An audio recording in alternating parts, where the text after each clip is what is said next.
Ecclesiastes 2. I said to myself, go ahead. I will test you with pleasure. Enjoy what is good. But it turned out to be futile. I said about laughter, it is madness, and about pleasure, what does this accomplish? I explored with my mind the pool of wine on my body, my mind still guiding me with wisdom, and how to grasp folly until I could see what is good for me, for people to do under heaven during the few days of their lives. I increased my achievements. I built houses and planted vineyards for myself. I made gardens and parks for myself and planted every kind of fruitive tree in them. I constructed reservoirs for myself from which to irrigate a grove of flourishing trees. I acquired male and female servants and had slaves who were born in my house. I also owned livestock, large herds and flocks, more than all who were before me in Jerusalem. I also amassed silver and gold for myself and the treasure of kings and provinces. I gathered male and female singers for myself and many concubines, the delights of men. So I became great and surpassed all who were before me in Jerusalem. My wisdom also remained with me. All that my eyes desired, I did not deny them. I did not refuse myself any pleasure, for I took pleasure in all my struggles. This was my reward for all my struggles. When I considered all that I had accomplished and what I had labored to achieve, I found everything to be futile and a pursuit of the wind. There was nothing to be gained under the sun. Then I turned to consider wisdom, madness, and folly, for what will the king's successor be like?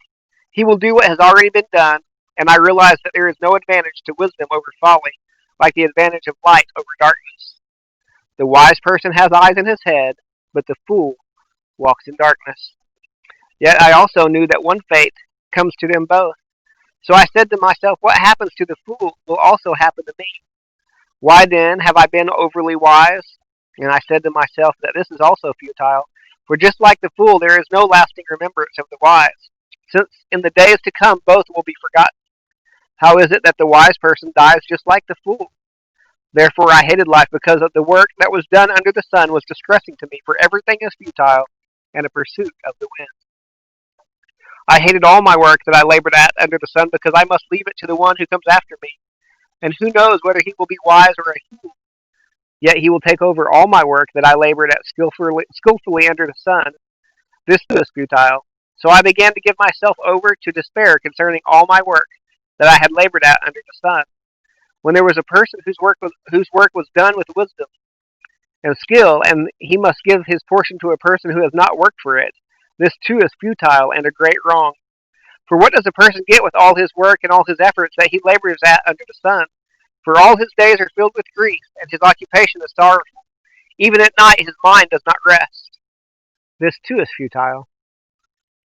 There is nothing better for a person than to eat, drink, and enjoy his work. I have seen that even this is from God's hand. Because who can eat and who can enjoy life apart from him? For to the person who is pleasing in his sight he gives wisdom, knowledge, and joy, but to the sinner he gives the task of gathering and accumulating, in order to give to the one who is pleasing in God's sight. This too is futile, and a pursuit of the wind.